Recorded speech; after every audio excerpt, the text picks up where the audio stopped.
The voices are echoing, sir. Nidhesh, sir. Oh, is it echoing? That's because everybody's microphone is on. Na? Later on, so I would just request, please don't mind. So when somebody is speaking, others will have to mute. Otherwise, yeah, we're all muted. Very right. Echoing. Yeah. No, we're all muted. Yeah, that's a problem. Good morning, sir. Good morning. Good morning. Good morning, Your Honor. Good morning. How are you, Siddharth?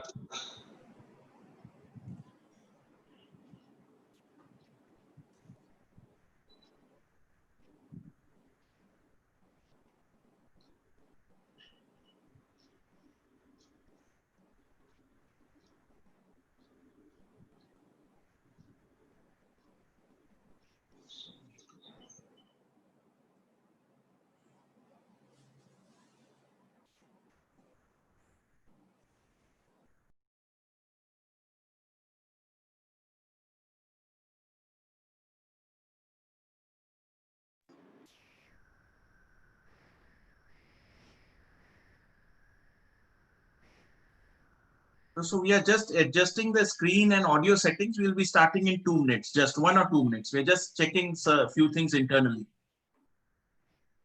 No issue at all.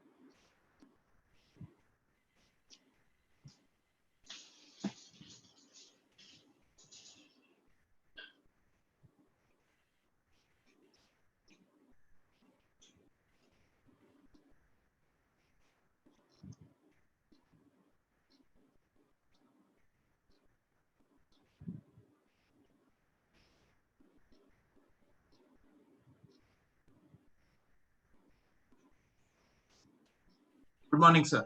Good morning. How are you, sir? All good, sir. Thank you, sir. Pleasure having you with us today. Thank you. Thank you.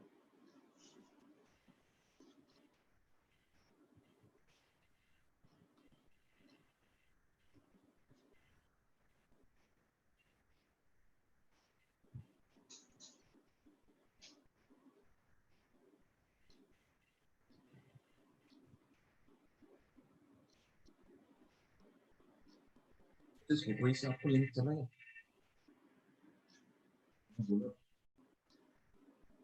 आपको मैंने सुबह रहा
How is the Shimla? Hello and welcome everyone. A very good morning to another one of Can Foundation's webinars. Today we have the esteemed speakers with us, Hon'ble Mr. Justice Surya Kant and Senior Advocate Mr. Nidhesh Gupta. Without further ado, I'd like to welcome the CEO of Can Foundation, Mr. Siddharth R. Gupta. Mr. Gupta is one of the renowned advocates at the High Court of Madhya Pradesh at the principal seat headquartered at Jabalpur. He is an alumnus of the batch of 2006 of National Institute University, Bhopal. He is currently the face of the foundation and handles all affairs pertaining thereof with the executive committee of the foundation. Sir, please. Good morning, everybody. We welcome you all to this session. The session is on the economy, the environment and the economy, reimagining concepts and the precepts. I have a very limited role to introduce all the panelists and both the moderators, which I feel is the most important task for anybody associated with the foundation. Ms. Sonia Sotomayor, Associate Justice at the US Supreme Court, said beautifully, but a role model in the flesh provides more than just inspiration.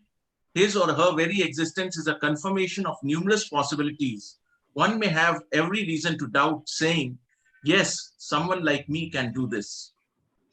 Present before me today are the perfect incarnations of the court, the two stalwarts in the field, Honorable Mr. Justice Surya Kant, Judge Supreme Court of India, and Mr. Nidhesh Gupta, Senior Advocate Supreme Court of India. It's my sheer honor and privilege to have both of you with us today. Starting with Honorable Mr. Justice Surya Kant, not just an idol of knowledge, but also one of the inspiring judges whose life is an apt reflection of the famous saying, hard work is the master key to all the locks of life. Roots of Justice Surya Kant can be traced to Hisar, Haryana, where he was born and brought up in the initial years of his life. He then eventually shifted to Chandigarh in 1985 to practice in the Punjab and Haryana High Court. During the early years in his career, Sir had represented a number of universities, boards, corporations, banks, PSUs, and also, not to forget, the High Court itself, where High Court was a party in all the litigations, the Registrar General. His zeal and grit earned him the distinction of being appointed the youngest Advocate General of the state of Haryana at the young age of 38 years in the year 2000. And not to stop at this, he was subsequently designated as Senior Advocate in March 2001, again at the young age of 39 years, all within 40. He ably handled the charge of the Office of Advocate General Haryana till his elevation as a judge to the Punjab and Haryana High Court in January 2004, again at the young age of 42 years. Sir was also nominated as a member of the governing body of National Legal Services Authority, NALSA, in 2007 for 2 consecutive terms till the year 2011. Subsequently, after taking charge as the Chief Justice of the High Court of Himachal Pradesh in October 18, he was elevated to the Supreme Court in May 2019. Within a short stint at Supreme Court, Justice Surya Kant has either presided over several landmark cases or has authored himself. Some of these include, out of that galaxy of judgments, I would mention Rashid Raza versus Sadaf Akhtar, wherein the Supreme Court held that allegations of fraud per se shall not vitiate the arbitration agreement till fraud is proved to be existing at its very inception. In the matter of CBI versus Sakru Binjewa, his lordships tested the proportionality of 25-year sentence imposed on life convict by examining the jurisprudence of doctrine of proportionality. In yet another landmark judgment authored by his lordships, in the matter of Jitendra Singh versus Ministry of Environment and others, the Supreme Court has succinctly highlighted the deleterious impact that destruction of existing water bodies causes to the environment, whilst emphasizing on the mechanical application of the environmental law. Thank you for joining us today, sir. We heartily look forward to the session today with my whole team. We also have with us Mr. Nidhesh Gupta, who has been one of the outstanding senior counsels at the Supreme Court of India with a distinguished career spanning over several years. He regularly appears before the Supreme Court of India, other high courts and tribunals across the country in civil, commercial, company and criminal law matters. Mr. Gupta's brilliant career is pillared upon the foundation of an excellent academic record. He completed his graduation in BCom Honours from Punjab University, wherein he topped the university for 3 consecutive years. He is also a gold medalist in LLB from Punjab University. He had qualified his law graduation with a record-breaking feat, something which still holds the crown back at his university. Mr. Gupta has appeared in a number of high-profile cases. He has represented a host of Fortune 500 companies in high courts across the country like Samsung, Gillette, Daikin, Castrol, Motorola, etc. His high-profile engagements span from multiple chief ministers to several IAS, IPS, and other senior bureaucrats before service tribunals, high courts, and Supreme Court of India. Over the years of his practice, he has served as a senior counsel for the Union of India before the Supreme Court, having also represented many other state governments and statutory authorities. We at CAN are grateful to Mr. Gupta for yet another crucial reason. He has also extended a generous helping hand towards our project Dhananjay. We are delighted to have you with us, sir. But I would like to tell, sir, Honorable Justice Surya Kant, His Lordships, that Project Dhananjay is the first of its own flagship project in the country where we are planting economically distressed students, but meritorious, graduating from national universities into litigation. And we are trying to pay them a stipend for 1 full year so that they survive in litigation, which may otherwise be dissuading. Today's session is also marked by the gracious effort of Professor Dr. Nishtha Jaswal, Vice Chancellor, Himachal Pradesh National University. A very, very affable lady. Ms. Jaswal is an academician with stellar credentials in the field of constitutional law, administrative law, human rights, and environmental law. She has a vast administrative and professional experience and has also authored and edited various books on different laws. But for her, this session would have never been possible today. We extend the heartiest welcome as also sincere gratitude to you, ma'am. Thank you for joining us. With this, I would like to move on to the introduction of our moderators who have an important place of themselves in the legal fraternity of young counsels and lawyers. Ms. Sharanya Lakshmi Kumaran and Mr. Parth Sathi Jha. Ms. Sharanya is a partner at Lakshmi Kumaran and Sridharan Attorneys. Lakshmi Kumaran and Sridharan is a full-service law firm having offices in around 12 cities and has around 4,000 professionals working with them on a pan-India base. Sharanya has also worked in the chambers of Mr. K.K. Venugopal, Attorney General for India. She has also assisted the Attorney General in landmark cases such as inclusion of right to privacy as a fundamental right in the Aadhaar dispute, reservations in public employment, and such other notable judgments handed down by the Supreme Court to the nation. She is also a professional Indian classical vocalist and performs at select events across India. She has a YouTube channel of herself. We came to know about this yesterday evening, and I thought we must include. She has a YouTube channel of her own where you'll find all the best sessions she has done. She has performed across the country. It's a pleasure having you with us today, Sharanya.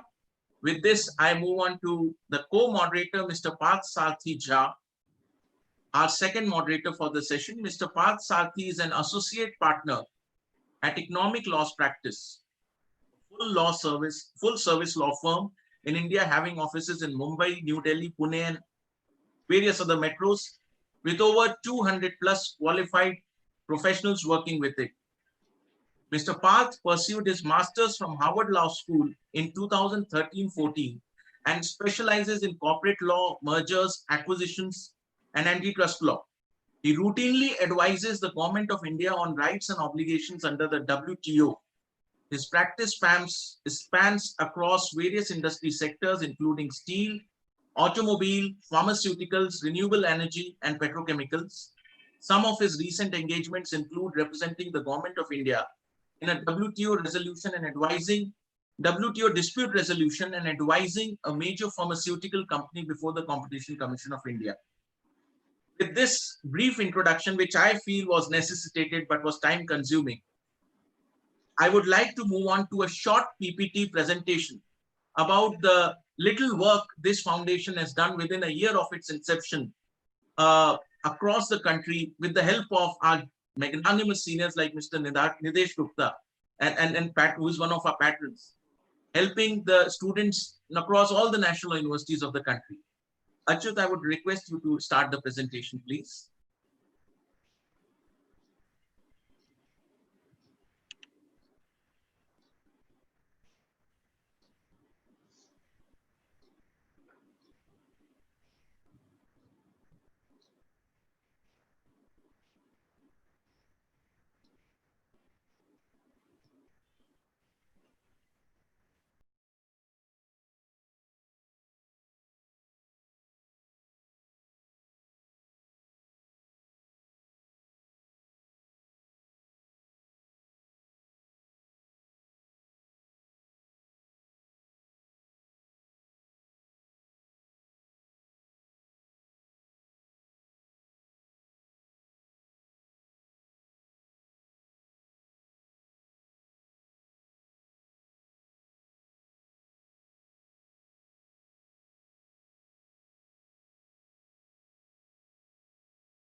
With this, I would request the Vice Chancellor, Professor Dr. Nishtha Jaswal, to give the welcome address for our keynote speaker and the co-panelists. Honorable Mr. Justice Surya Kant, Judge Supreme Court of India, Mr. Nidhesh Gupta, moderators, viewers, Atithi Devo Bhava, virtual or real. Lordship, words are failing me, but my inner self is creating vibrations which the universal powers will convert into speech.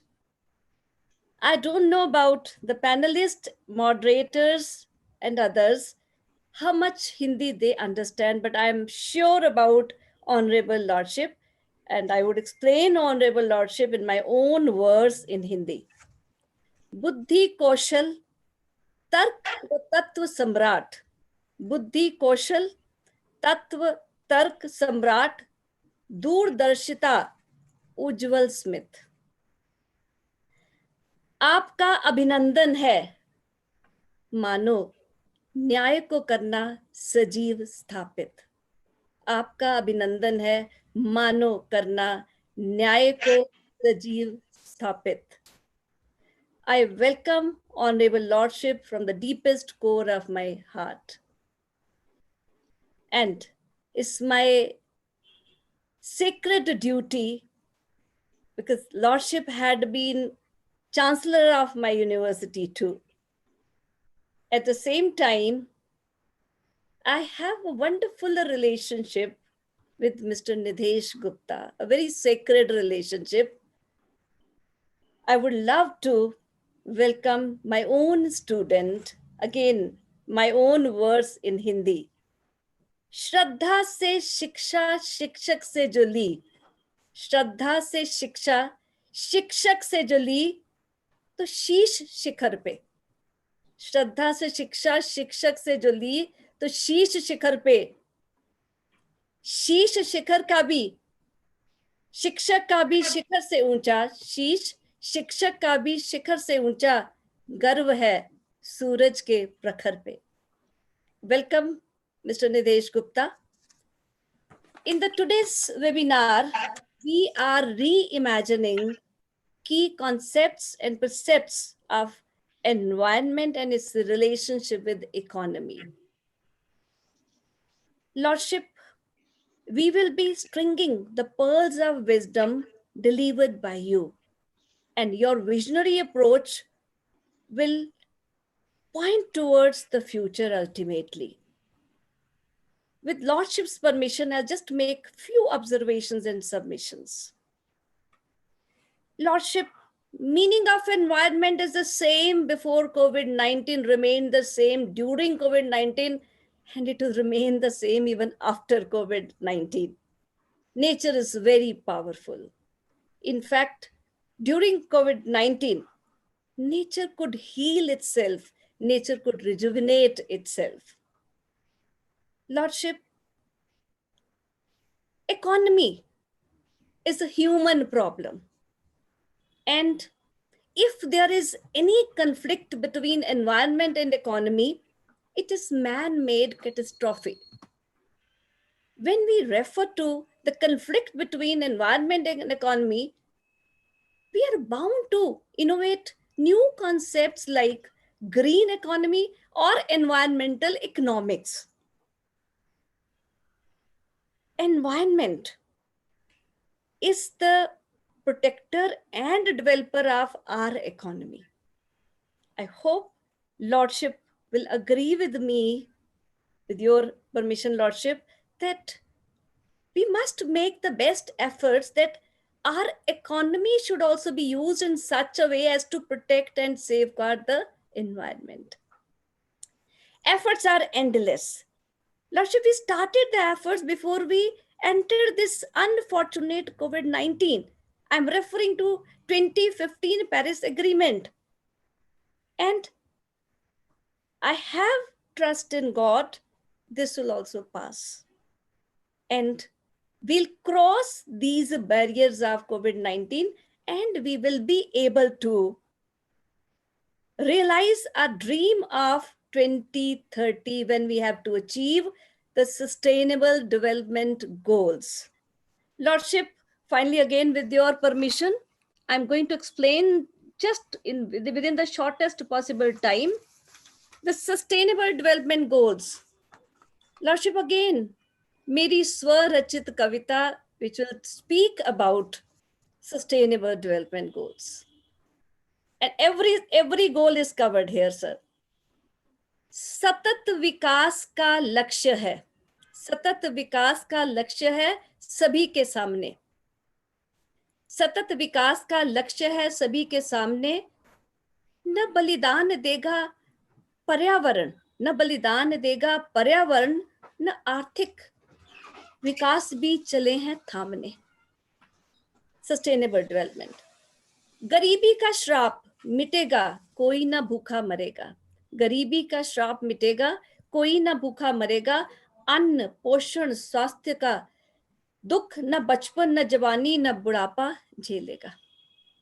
अन्न पोषण स्वास्थ्य का दुख न बचपन न जवानी न बुढ़ापा झेलेगा. शिक्षा की नींव होगी न्याय संगत, इक्विटेबल क्वालिटी. शिक्षा की नींव होगी न्याय संगत, गुणवत्ता की खान. सीखने को अवसर और समावेशी शिक्षा, इंक्लूसिव एजुकेशन, पर सभी का होगा हक एक समान. सशक्त होगा मानव, सशक्त होगा मानव बिना लिंग भेद के. सशक्त होगा मानव बिना लिंग भेद के. नारी शक्ति सम्मानित होगी बिना किसी खेद के. नारी शक्ति सम्मानित होगी बिना किसी खेद के. जल स्रोतों का सतत प्रबंध है सुनिश्चित. जल स्रोतों का सतत प्रबंध है सुनिश्चित. ऊर्जा उपलब्ध होगी सस्ती और विश्वस्त. ऊर्जा उपलब्ध होगी सस्ती और विश्वस्त. उत्पादक रोजगार सभ्य काम आर्थिक विकास बढ़ाने हैं. उत्पादक रोजगार सभ्य काम आर्थिक विकास बढ़ाने हैं. औद्योगिक विकास सुरक्षित शहर और निवास समानता दर्शाने हैं. उत्पादन और सेवन बदलते जलवायु का प्रभाव. उत्पादन और सेवन बदलते जलवायु का प्रभाव. जल थल जीव बहें सजीव बिना किसी अभाव. जल थल जीव बहें सजीव बिना किसी अभाव. शांत खुशहाल उत्तरदायित्व समाज पाएंगे न्याय का अधिकार. शांत खुशहाल उत्तरदायित्व समाज पाएंगे न्याय का अधिकार. पुनर्जीवित और सशक्त करना होगा वैश्विक परिवार, ग्लोबल फैमिली. पुनर्जीवित और सशक्त करना होगा वैश्विक परिवार. And the last one,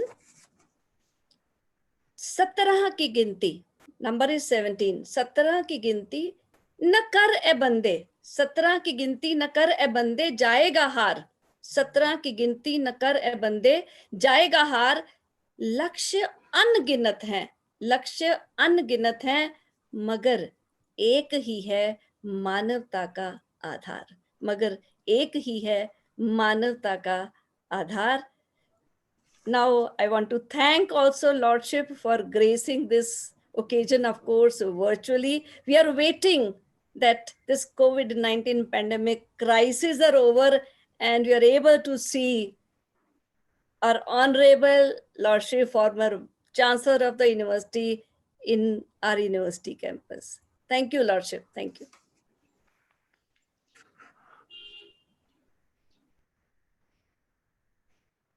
With this, I would request the moderators to take the mic for the rest of the session.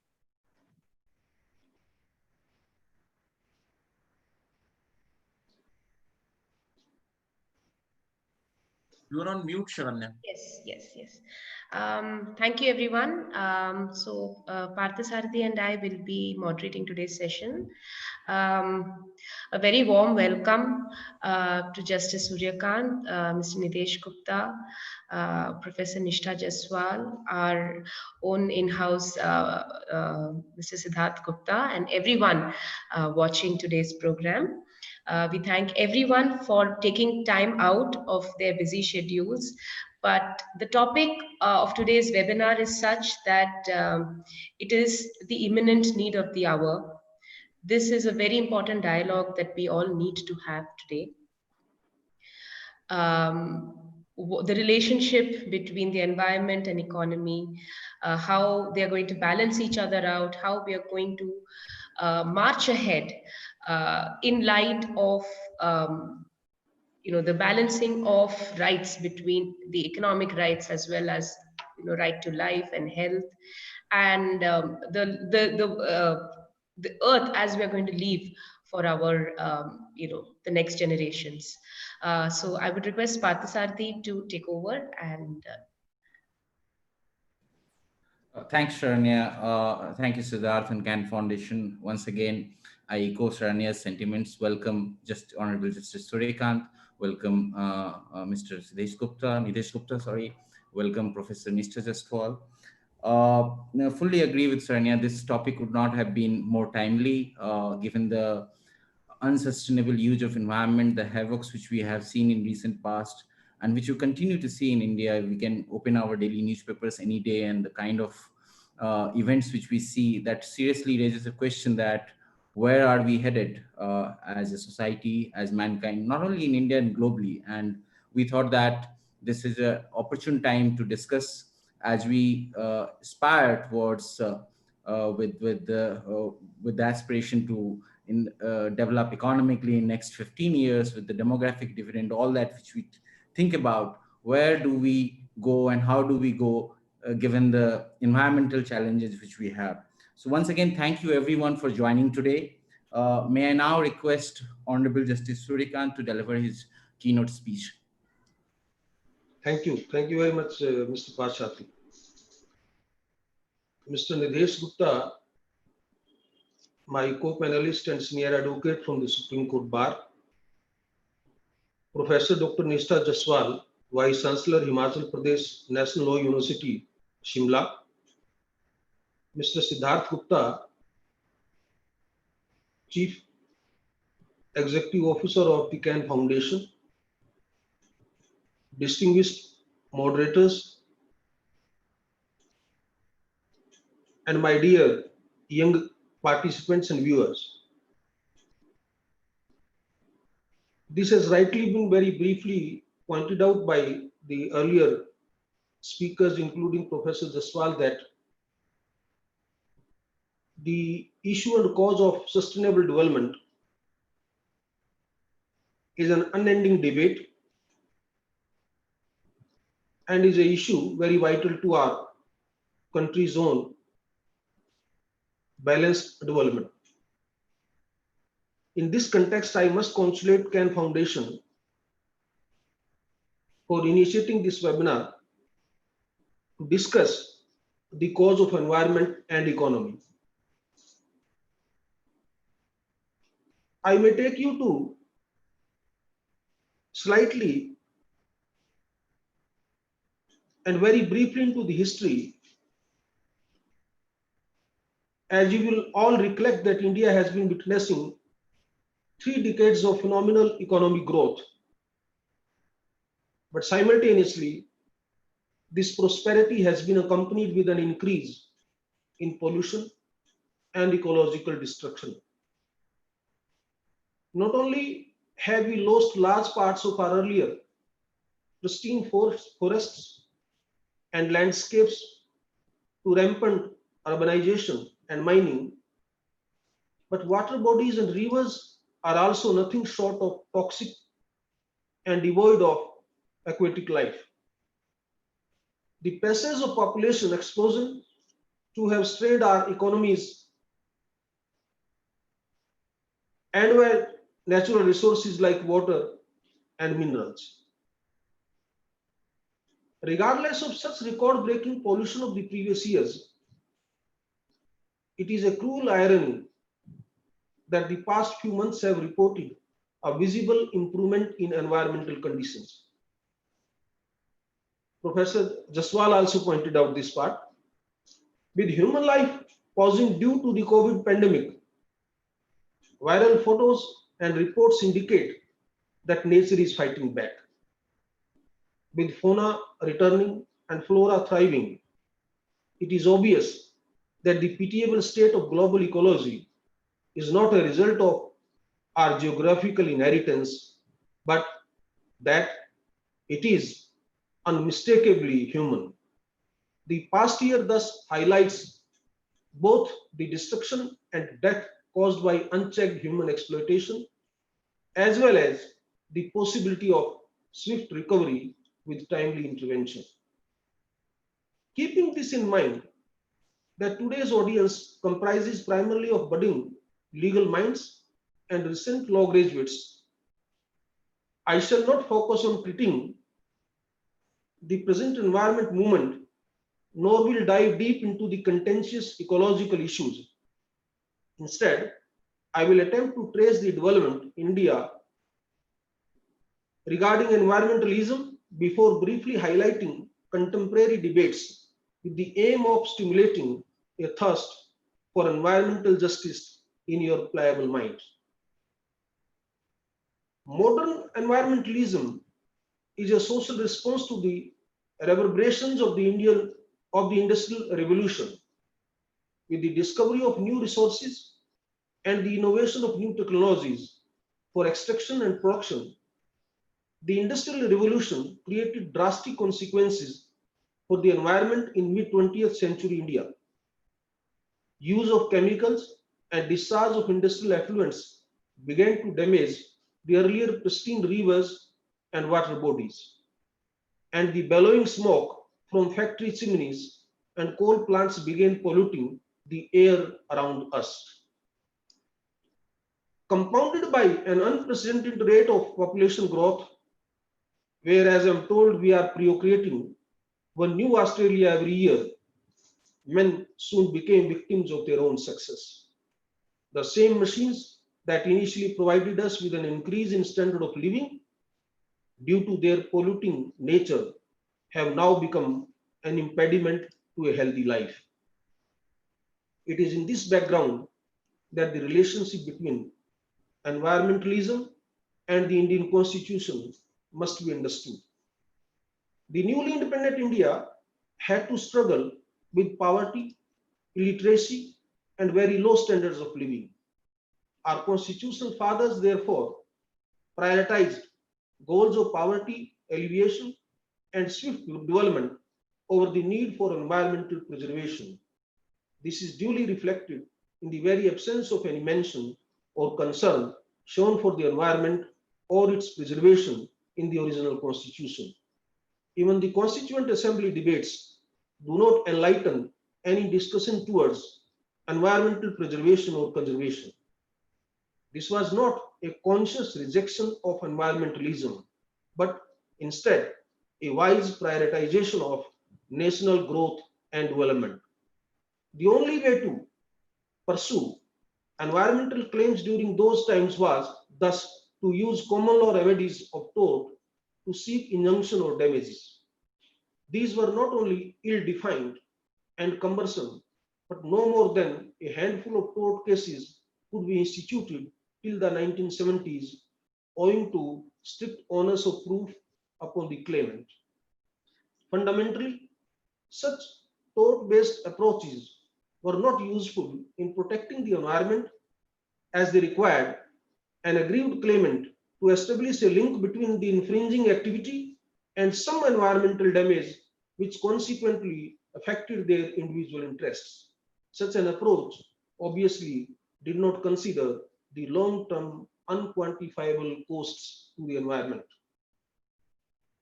It was only in the 1970s that this disjoint and reactionary system was replaced by the first set of comprehensive environment directives in the form of Water and Air Acts. 1973 marked the first year when environmentalism was given a mass appeal by the Chipko movement, as you know, by Sundarlal Bahuguna, in contrast to the intellectual debates of the previous decades. Also, the then Prime Minister attended the Stockholm Conference and gave voice to the environmental perspective of developing nations by linking the need for poverty alleviation and urbanization to international environmental protection. These principles, elucidated the very early of 1970s, continue to influence our approach even today. The 42nd Amendment in 1976 introduced Article 48A and 51A subclause G into the Indian Constitution, which further facilitated judicial intervention in environmental matters. While Article 48A obligates the state to endeavor to protect and improve the environment as well as safeguard forest and wildlife, Article 51A subclause G places upon every citizen the additional duty of having compassion for living creatures. Although the Water Act of 1974 and the Air Act of 1981 formed the first step towards environmental regulation, but these acts lacked appropriate implementation machinery. The only punitive action which could be taken was the imposition of fine, and that too when both the quantum of the fine and the chances of being caught were low. The Bhopal gas tragedy of 1984 understandably accelerated the regulatory and judicial responses. The Environment Protection Act of 1986 was an attempt to frame a comprehensive enactment which dealt not just with polluters but also the pollutants. In addition to merely penalizing the company, this act also imposed personal liability on the management and broadened the scope of penalties to include forced closure and allowed for direct prosecution by aggrieved individuals. Similarly, the Factories Act Amendment of 1987 provided for better safeguards in handling and use of hazardous substances and mandated emergency procedures to ameliorate harm to the local population. In the initial few cases, post these wide-ranging legislative and constitutional changes, the Supreme Court displayed a conscious recognition of environmental principles in its adjudication. For example, in rural litigation and entitlement Kendra, that Dehradun Kendra, famous Kendra, the Supreme Court ordered permanent closure of limestone quarries, notwithstanding the financial consequences for the business, saying that it was the price to live in a healthy environment. The Supreme Court later in Subhash Kumar's case expressly acknowledged that the right to life under Article 21 includes the right to enjoyment of pollution-free water and air. This would further show that although Indian courts initially held that Article 48A was not justiciable as it was only a directive principle of state policy, but later constitutional courts innovatively started reading Article 48A into Article 21. Of recent, constitutional courts have grown discernibly confident in environmental adjudication. Environmental rights have emerged out of the penumbra of Part 3 and instead has been thrust into the limelight in Jitendra Singh's case, which reference was made by Mr. Siddharth Gupta, wherein this court noted that the state is nothing but a collective embodiment of citizens and thus the fundamental duty of protecting the environment, which is enshrined under Article 51A subclause G, could be enforced against the state. I may also point out the role of public interest litigation in this regard, and would like to say that while part of the environmental battle was fought through comprehensive environmental legislations, the courts themselves bridged the gap of accessibility and locus, and public interest litigations has emerged as the most proactive platform to redress environmental causes. The courts, through PIL, have removed procedural impediments and allowed representative suits on behalf of the most marginalized and the voiceless. The very nature of these proceedings being non-adversarial, the otherwise reserved judiciary takes on a more hands-on goal oriented so as to ensure that the society is benefited collectively. Whether it is a batch of cases filed by Mr. M.C. Mehta or by T.N. Godarban, environmental justice would be unthinkable in India if not for this judicial creation of PIL. The courts have also implemented and affirmed various internationally well-established principles of environmental law. Using the principles like the polluter pays in Indian Council for Enviro Legal Action, or the precautionary principle in Vellore Citizens case, and the principle of intergenerational equity in State of Himachal versus Ganesh Wood Products, then principle of sustainable development in Taj Trapezimium case, or the public trust doctrine in MC Mehta versus Kamalnath case, the Supreme Court has adopted and improved various international environmental doctrines which ought to be discussed, of course, in some detail, and I would like to explain them briefly hereinafter. What we really mean to say about polluter pays principle. The polluter pays principle implies that the costs of pollution should be borne by the person responsible for causing such pollution, and it seeks to alter such polluting behavior using economic disincentives. This principle both affixes individual responsibility for one's actions as well as expands the scope of the damages from merely recompensing the victim to also paying to restore the ecological damage. This principle has been recognized in multiple international cases like the Rhine chlorides case as well as in the Rio Declaration and the 1972 OECD Council recommendations. In India, the Supreme Court followed this doctrine in Indian Council for Enviro Legal Action and then reiterated in MC Mehta's case, laying down that evolution of the principle of polluter pays was a necessity to prevent environmental degradation. This case was noteworthy as the Supreme Court held that even if the industries shift their factories to other locations to prevent environmental degradation, it must not happen at the cost of the poor man's livelihood and hence protected the interests of these individuals as well. We may now discuss briefly what is inter and intra-generational equity. Intergenerational equity seeks to ensure equity amongst generations by acknowledging the right of each generation to use the natural resources for its benefit, but simultaneously also constraining the present generation's use of the Earth's resources so that people of the future do not face any problem due to lack of resources. Such generational equity is understood as not only being in terms of absolute quantity of resources, but also conservation of their diversity, quality, and access. Intra-generational equity seeks to further access and equity and preserves fairness amongst utilization of resources among different regions of the world and across various economic classes. Championed by developing nations as a means for obtaining greater control over their natural resources, this principle has been adopted in the call for creating a new international economic order.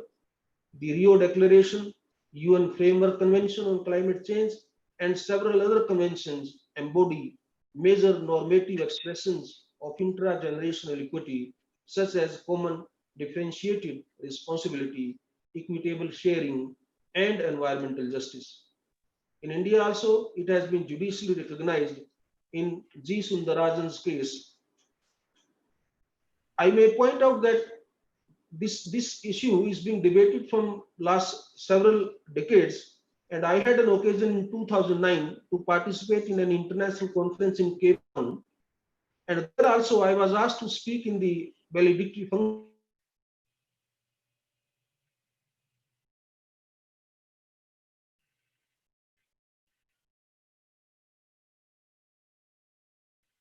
That in a country which is slightly overpopulated or it's very overpopulated like India or China, when you enter a train and you occupy a berth, every passenger thinks that no other passenger should now allow to enter this compartment.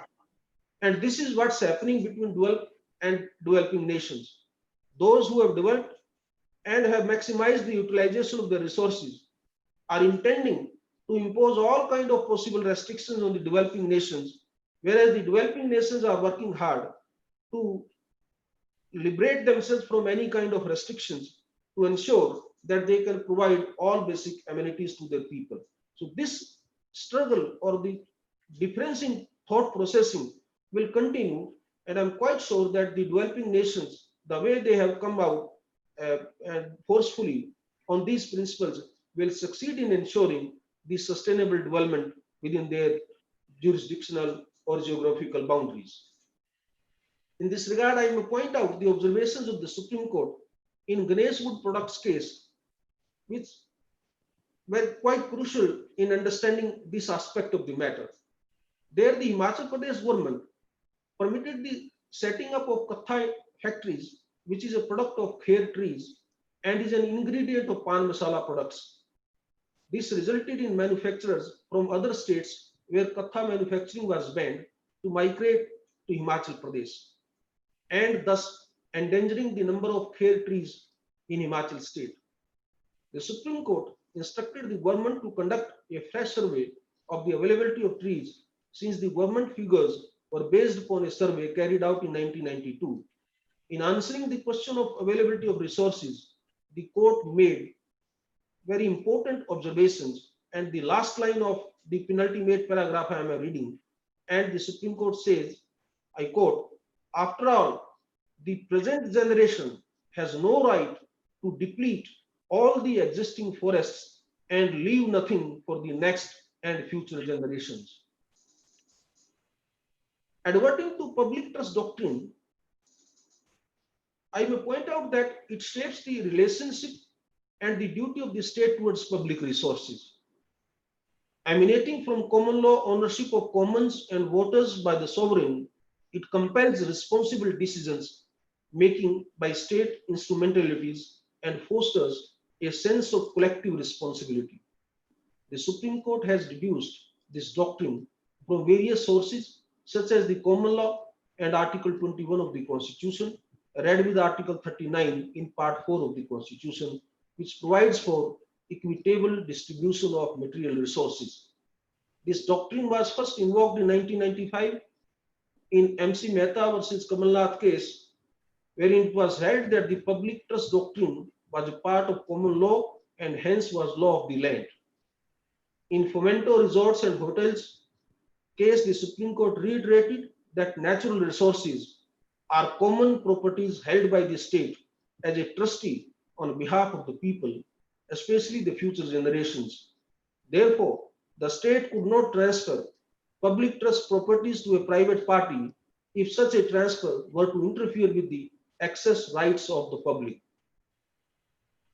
As regards the precautionary principle, this principle imposes a burden on the industrialists to establish that their actions are environmentally benign, and it binds the government to be very cautious while taking a regulatory decision on approving a certain project.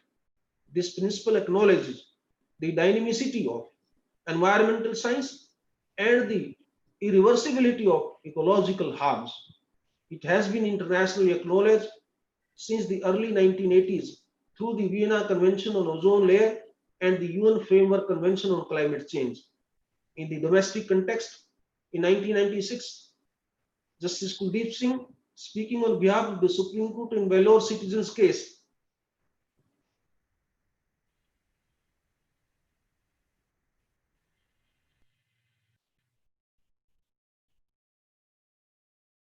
state government and statutory authorities must anticipate, prevent, and attack the causes of environmental degradation. 2. Where there are threats of serious and irreversible damage, lack of scientific certainty should not be used as a reason for postponing measures to prevent environmental degradation. And 3. The onus of proof is on the actor or developer or industrialist to show the actions are environmentally benign. Now we come to absolute liability principle, which is a form of no-fault liability created during the second wave of Indian environmentalism in the 1980s. Originating in the case of MC Mehta versus Sri Ram Foods case, this was propounded by Justice Bhagwati, who derogated from the earlier regime of strict liability in Raylands versus Fletcher, noting that changes in social structure and development necessitated updating of earlier liability regimes. Essentially, it does away with the exceptions of strict liability to encourage great adoption of best industrial practices and safeguards. It applies only to inherently dangerous industries and covers damage done both within or outside the premises of the industry. I may sum up to say that such creative interpretation by the Indian judiciary are even more relevant in today's highly industrialized world. We have moved from private claims to regulatory compliances to public interest litigations. Even the protective umbrella has widened from tort action to mandating legislative compliances. Environmental rights and duties have emerged from the shades of Part 3 and recognized as rights for citizens under Article 21 with a duty cast upon the state under Article 51A and 48A of the Constitution.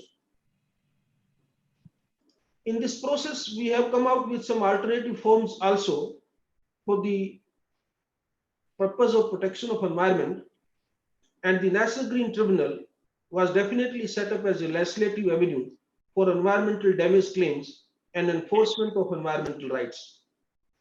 Speaking for myself, my view is that instead of furthering commitment to justice, of late, many tribunals are found lacking necessary attributes of judicial fora, like independence from the executive or the desired judicial experience.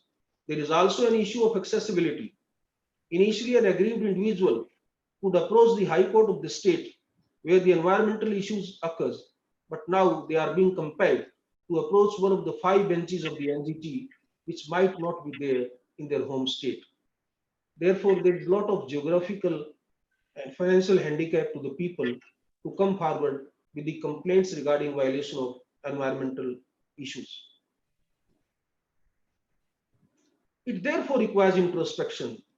One important question which must be explored at this juncture is whether the other 2 organs of the state are also willing to protect the environment with equal vigor, or is it the judiciary alone in occupying such a dominant role in Indian environmentalism?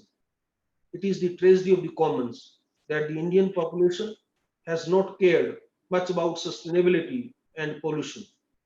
Like the oblivious frog being brought to a slow boil, such ignorance can turn fatal and irreversible. Experience of the Chipko movement and the aftermath of the Bhopal gas tragedy highlight that the legislature can swiftly act when comes a pressing need. Research by members of the civil society have shown that despite the judiciary's enthusiasm to address environmental concerns, there has been a high level of delay or non-compliance of judicial orders. This situation is not exclusive to the rural part of the country, but also in urban areas which have a large administrative capacity. Citizens are suffering because of this non-compliance. The presently poor environment of environmentalism and poor enforcement of environmentalism is not therefore because of lack of laws or any of the regulations, but is a result of casual approach and lack of commitment of the executive. The time is therefore right for the Indian people to start focusing on their local environment and start demanding accountability from different stakeholders. The recent COVID crisis and the Delhi air pollution show the dangers of messing up with nature and having the potential of kick-starting the next Chipko movement in India. Identifying some of the solutions, I must say that moving forward, environmental issues will increasingly be transnational and will require international cooperation. They also raise interesting questions for Indian federalism, say, in the way the action of one state affects the environment in another. This is the best evident through the stubble burning issues in Punjab and Haryana, which is blamed for the toxic air pollution in Delhi. Similarly, the actions of an elite few affect the society at large. Ironically, the resource-hungry rich themselves install air purifiers in every room of their house and leave the poor laborer to die of bronchitis. The marginalized, though, bear the cost, but don't get the fruits of economic progress. There is thus a need to revisit the trade-off between development, economy, health, and environmentalism, which we have made as a society. Likewise, it must be remembered that companies and industries are rational economic factors. They do not actively seek to pollute or cause harm to the environment. It is only that the disincentives right now are not strong enough to alter the cost-benefit analysis calculation of these firms or actors. These firms know that they will not be brought to task and that they will not have to pay for the damage they cause.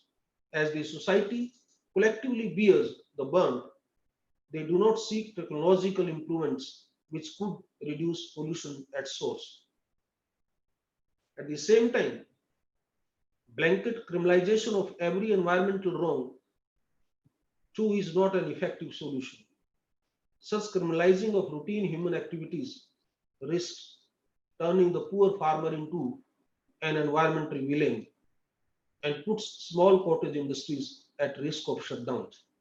Instead, realizing that environmental violation is seldom a deliberate aim by itself, steps need to be taken to incentivize people to adopt environmental friendly practices and discourage them from ecologically harmful practices. Using education and awareness, we must endeavor to transform unintentional violators into environmental crusaders. Thank you very much. Thank you. Thank you very, very much, sir, for an enlightening session. It was really, really beautiful the way you traced out, the history of environmental legislation and judicial action. And as you said, many people usually have this perception that PILs were largely for human rights, but development of environmental jurisprudence in India has a lot to give to these PILs that were instituted, and at the risk of saying it is judicial overreach, at the end of the day, it is the judicial enthusiasm that has taken us this far and pushed the executive many a times to make the necessary changes. So I think that is something that we all really, really admire, and we are grateful for this, for what we have received from the judiciary. You've also said that almost given a call that citizens' rights, civil rights, we really need to have a very deep look at what are the rights that citizens have. We'll probably come back to it later during our moderation, during our question answer session. There's a lot of food for thought there. And before I hand it over to Nidhesh Gupta, I would like to thank that. I leave it on this note that what is the role of NGT, as you said, is it coming in the way of accessibility to justice by having very restricted locations? Are we improving access to justice, or are we improving justice delivery system by having specialized tribunals? There is a huge debate on that, and we agree. And on that note, I think I would ask Nidhesh Gupta to take over.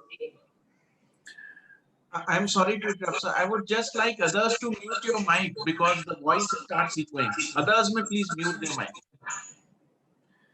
Honorable Justice Surya Kant, it's a privilege and an honor to share this space with you today, sir. Madam Vice Chancellor, it is so good to see you after about 30 years. And you look the same. It's so wonderful to have this space with you too. Siddharth, my good friend, good to see you in your shining white suit, and moderators who've done such a wonderful job, colleagues from the legal fraternity, and students from the legal profession who I'm sure would be hearing the kind words of Justice Surya Kant and the knowledge which has been imparted to us. The way I see environment and economy is in the principle of what was spoken of as sustainable development, which are the 3 P's. The P standing for, number 1, the planet. So we have to protect the planet. We have a desire and greed for profits, which is the 2nd P. And in the middle are people.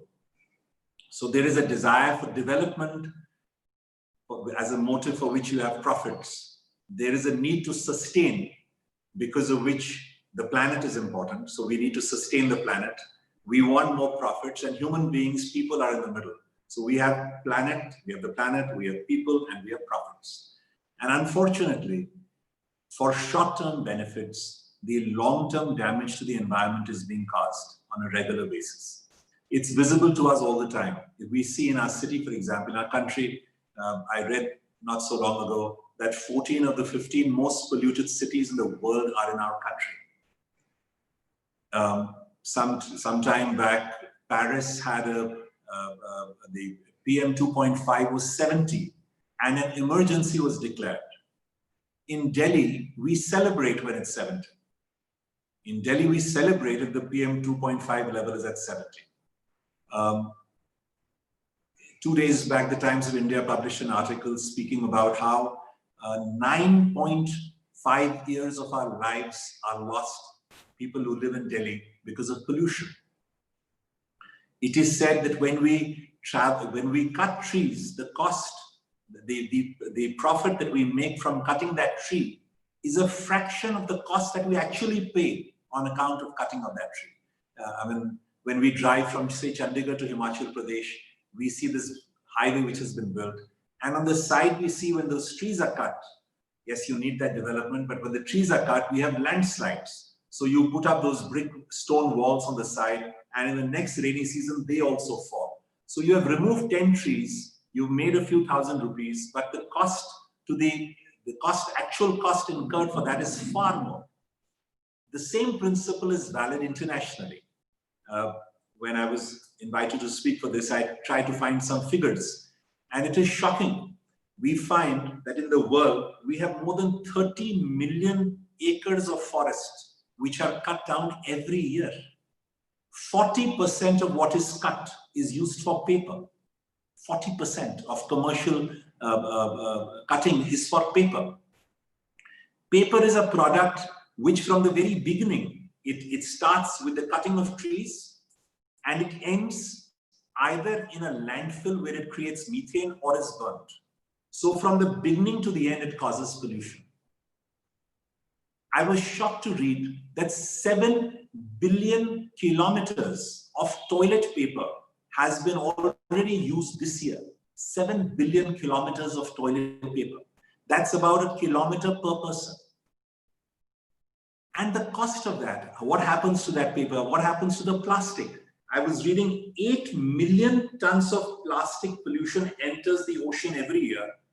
And the cost of that, 8 million tons, apart from what it does to marine life, to the ecosystems, to marine ecosystems like fisheries, etc., is $2.5 trillion a year. So the benefit, yes, you use plastic, it is convenient, but the cost of that is so much more that we don't even realize. It is said that every minute, 2 million single-use plastic bags are given out every minute around the world at various counters. 2 million every minute. Again, I was reading a few days back, in fact, yesterday, that the microplastic is now raining. And in the United States, in 11 parks, they measured the amount of plastic which is rained. And they found that 120 million plastic bottles, the equivalent of that, has rained in those 11 parks alone. And we are breathing in that plastic. So the whole attitude that the human race has had for environment has been one of convenience and immediate benefits, that I save some money right now and I forego the long term in that.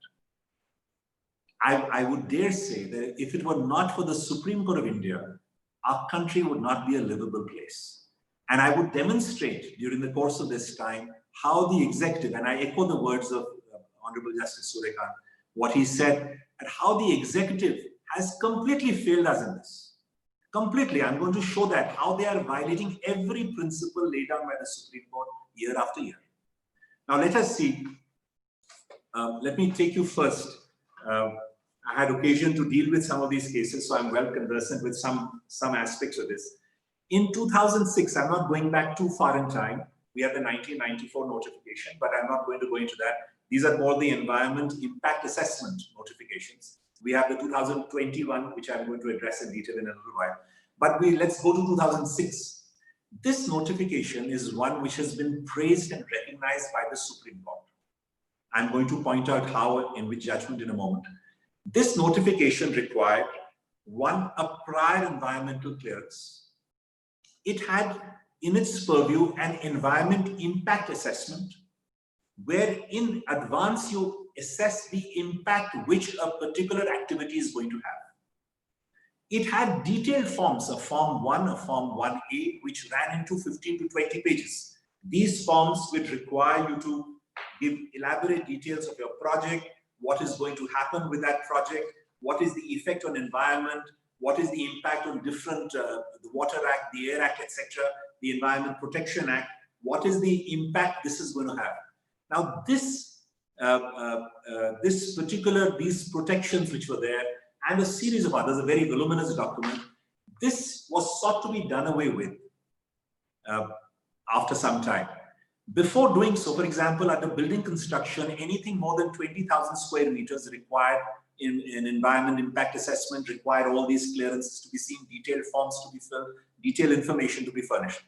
To assess what will happen if this notification is diluted, a Shri J.M. Mr committee was set up.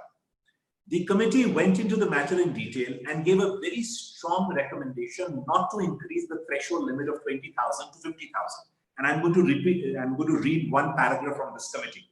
It said, the limit of 20,000 square meters itself is a fairly large area. In the Indian conditions, it almost amounts to 200 apartments in a composite apartment building, and the project population would be 1,000, which would require 140 kiloliters per day of water supply, sewage treatment requirement of 112 kiloliters per day of sewage. In respect of the township area, 100 hectares is very large. A modern petroleum refinery can be set up in such a big area. Increasing the threshold limit for building construction and township and area development projects would result only in chaos, as there is no examination of these proposals from their environmental impact point of view. In addition, it is also to be noted that even now, many project proponents whose projects have built up area more than 20,000 square meters split their project into 2 or 3 parts.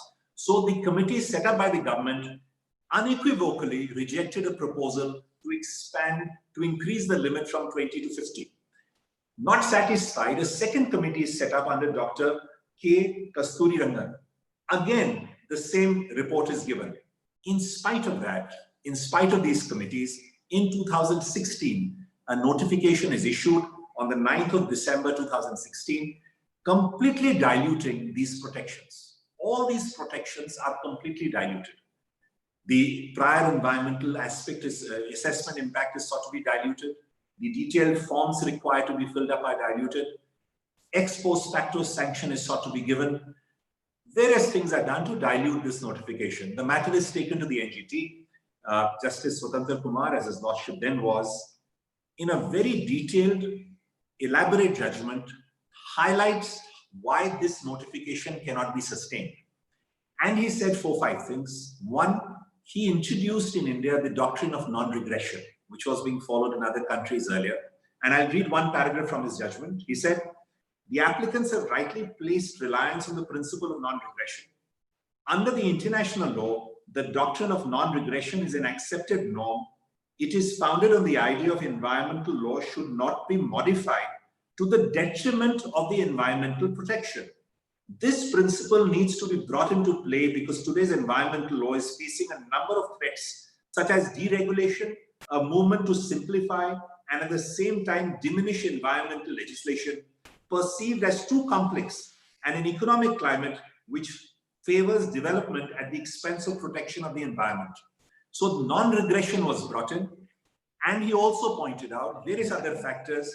He said, you are allowing local bodies to clear projects.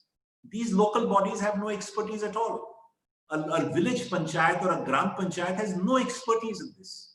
You are doing away with these forms, and various reasons were given, elaborate reasons, and they said that this notification should now be worked out again in light of these settled principles which were laid down in this very detailed judgment. In spite of that, in 2018, 2 years later, this judgment is of 2017, 2018, a fresh notification is issued. In this notification, again, I'm not going to elaborate on that because it's all history now, although it's enforced today. We have no prior EC for a large number of projects, no requirement of the forms. Form 1, Form 1A done away with for a large number of projects. Building permissions again to be given by a local body. So aspects which were specifically struck down are again negated, are again brought forth, which have already been negated, are again brought forth in spite of a binding judgment.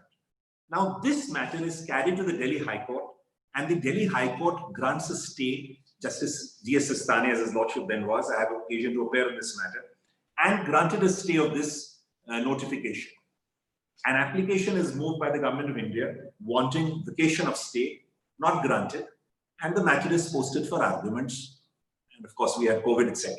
Now we suddenly find, in spite of these, the judgment of the NGT and what has happened in the Delhi High Court, we have a shocking document, which is called the EIA 2020, this notification. And everything which is said here violates some principle or the other which the Supreme Court has laid down. Let me take a few minutes just to demonstrate that. One thing that it does is, it allows violations to take place. Something which is completely in the teeth of what Justice Surya Kant spoke of as the precautionary principle. Where you take precautions, you don't do something which will cause damage. So this notification defines violations. I'll just read what is a violation. Violation means cases where projects have either started the construction work. It's wrong English, first of all. Projects don't start construction work. Project proponent starts. Anyway, projects have either started construction work or installation or excavation, whichever is earlier, on site or expanded production and or project area beyond the limits specified in the prior EC without obtaining prior EC or prior EP as the case may be. So a violation is basically you've done something without permission. Now what it does is, in clause 22, that how do they deal with violations? So it says, cases of violation will be appraised by the appraisal committee with a view to assess that the project has been constructed or carried at a site which under prevailing law is permissible, or expansion has been done which can be run sustainably under compliance of environmental norms with adequate safeguards. So they say the appraisal committee assesses and sees, can it be done with some safeguards? In case the finding of the committee is in the negative, closure of the project shall be recommended along with other action. Now, where an appraisal committee finds that an entire project has been set up contrary to law, what do? You close the project. But what happens to the environment? The damage is already done. The damage is already done. The environment, the project is already set up. And you don't even know this. The project has come up. There is no compliance. There is no permission taken. There is no prior EC. And you just say, we will close down the project and we will have a punishment. But the environment is what suffers. Now this, what they do, is in the teeth of what the Supreme Court, Justice Chandrachud's judgment in Alembic Pharmaceuticals, where he says, I'll read one paragraph, the concept of ex post facto environmental clearance is in derogation of the fundamental principle of environmental jurisprudence and is an anathema to the Environment Impact Assessment Notification of 1994. It is, as the judgment in common cause holds, detrimental to the environment and could lead to irreparable degradation.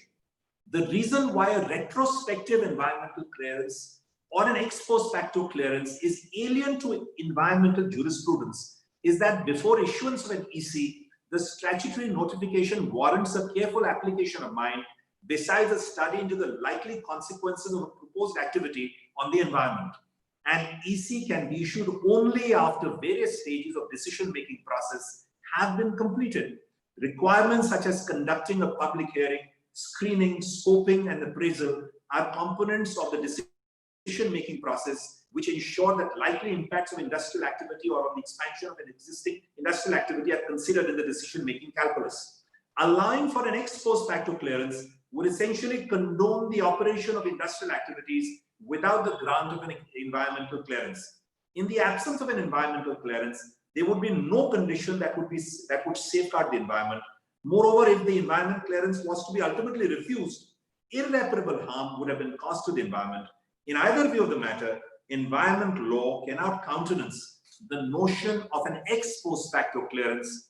This would be contrary to both the precautionary principle as well as the need for sustainable development. Now, this is settled law, which is reiterated here. In spite of that, we have the notification issued with complete disregard to what the Supreme Court has said and complete disregard to basic principles of environmental law and basic concern for the environment. This is one. Now see, what does it say? Then it says, it now mentions for the first time a list of 40 industries which require no prior environmental clearance or environment permission. 40 industries. And what are these industries? I'll just illustratively mention. Even earlier, there used to be some, but they will be manual traditional enterprises where you have manual work being done. Tribals doing work. Now, what does it say? For instance, it says extraction or sourcing or borrowing of ordinary earth for the linear projects like roads and pipelines. So now, when you extract earth under the Minor Minerals Development Act, it is a mining activity. But if you are developing a highway and you remove the earth, no clearance required. No clearance at all. Again, the Supreme Court very clearly prohibits this. Then it says minor irrigation projects involving cultivable command area of 2,000 hectares. Metallurgical foundry units which are non-toxic involving furnaces such as induction furnace, electric arc furnace, submerged arc furnace, or other gas-based furnaces with a capacity of 100,000 tons per annum. No clearance required. Then it says re-rolling mills involving pickling operations with a capacity of 100,000 tons per annum, not involving pickling operations capacity of 200,000 tons. Then it says individual industries including proposed industrial housing within such notified industrial areas with homogeneous type of industries or industrial estates with predefined set of activities which may not be homogeneous so long as the terms and conditions of the industrial estate are complied with. So if I comply with an industrial estate's terms of construction, that's all that's required. And the whole list, 40 industries, no permission. Then it says, Justice Lalit and Justice Dhananjay Chandrachud have highlighted the importance of public hearings. This notification does away with those hearings, again for a large number of industries. All projects relating to building construction beyond 20,000, no hearing. So the people who are impacted by that, the people in the vicinity, no hearing. And this is something which in Alembic Pharmaceuticals, again, Justice Chandrachud emphasized the importance of public hearing. Whether an EC granted for expansion to an appellant without holding a public hearing was valid in law, this question has been considered. In spite of that, says no public hearing, no public consultation. Then they say, this is another shocker, they say while dealing with building construction projects which are in the categories they mentioned will not be referred to an appraisal committee. So even though 20,000 has been upheld, 50,000 has been barred. They raise the limit to 50 and say no appraisal to be done by an appraisal committee. Appraisal committees consist of experts who will appraise the project in advance, approve or disapprove. Here they say nothing required, no appraisal required. And then goes on to say, with regard to modernization, if I'm an industrialist and I go for my project, if I want to modernize and I want to expand in that, I only have to say that I am modernizing and I can expand up to 50% and no public hearing. I can expand up to 25% and there will be no environment impact assessment done. I can expand up to 10% and no appraisal will be done.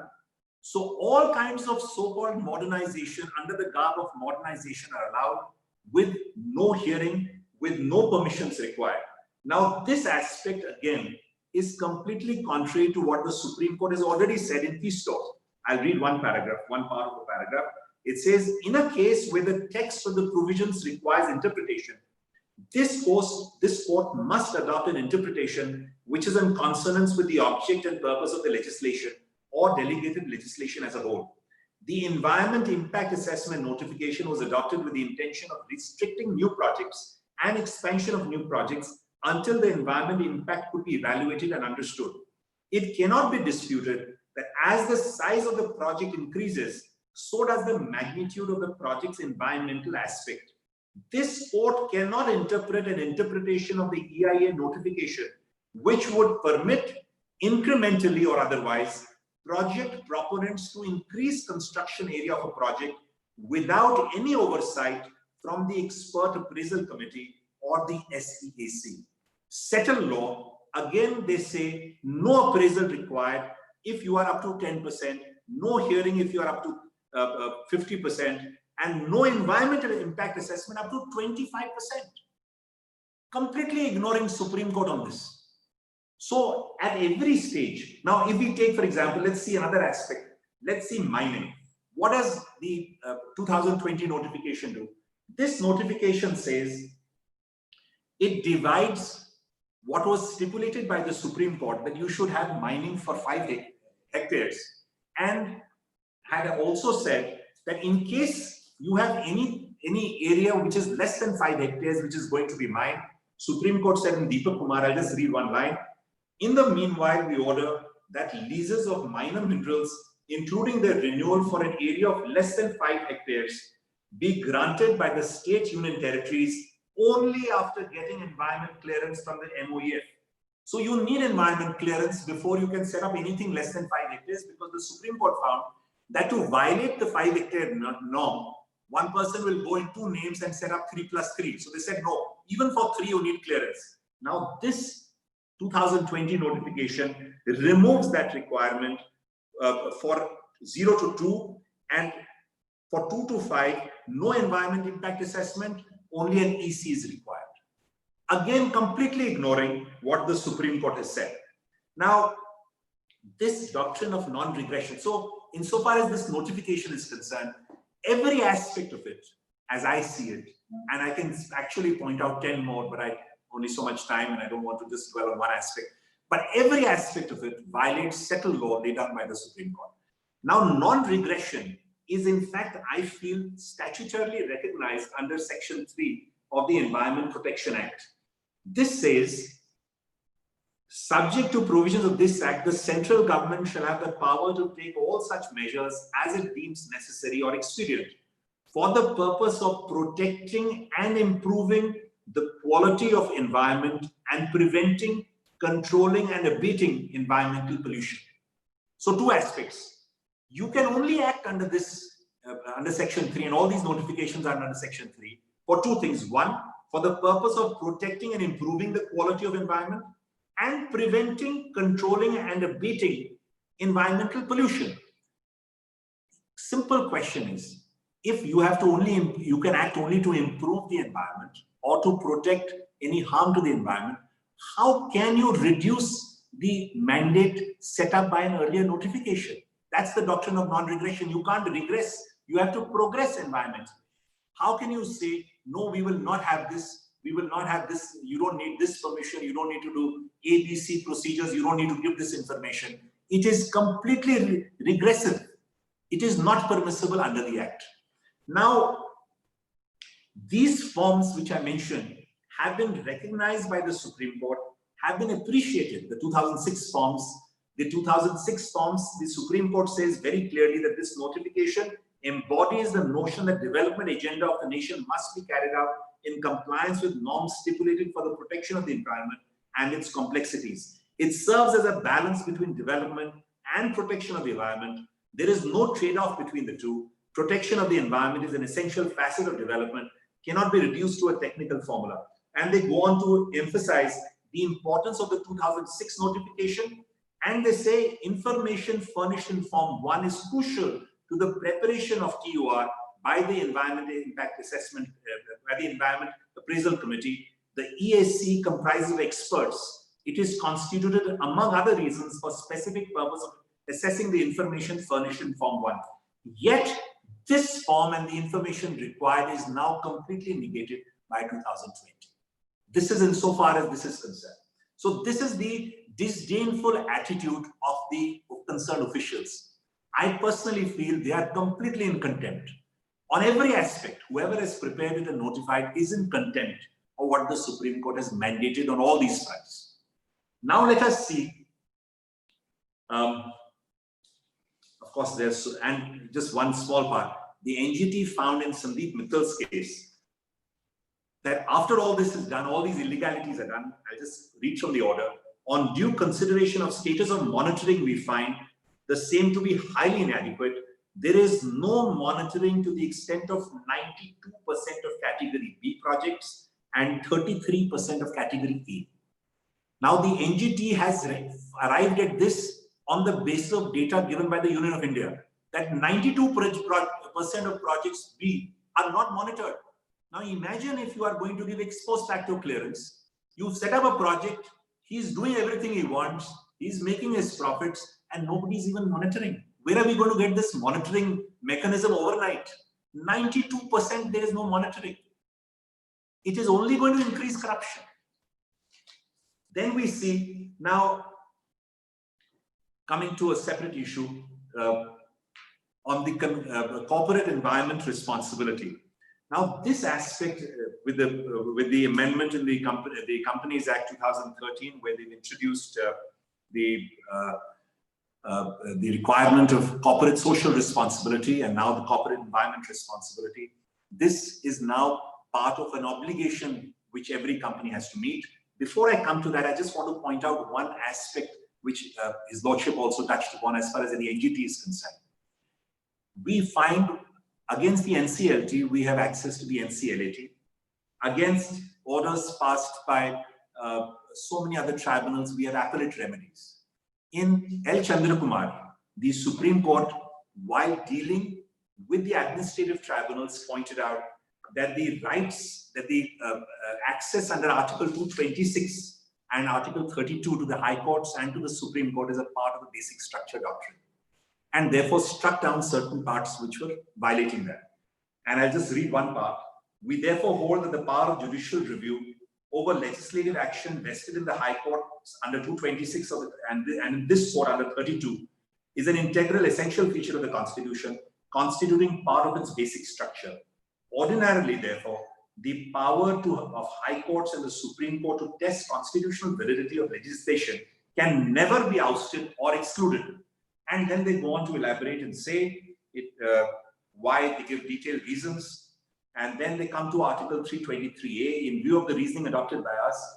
And they say that we hold that Clause 2D of Article 323A and 3D of 323B to the extent that they exclude the jurisdiction of the High Court and the Supreme Court under Article 226 and 32 of the Constitution are unconstitutional.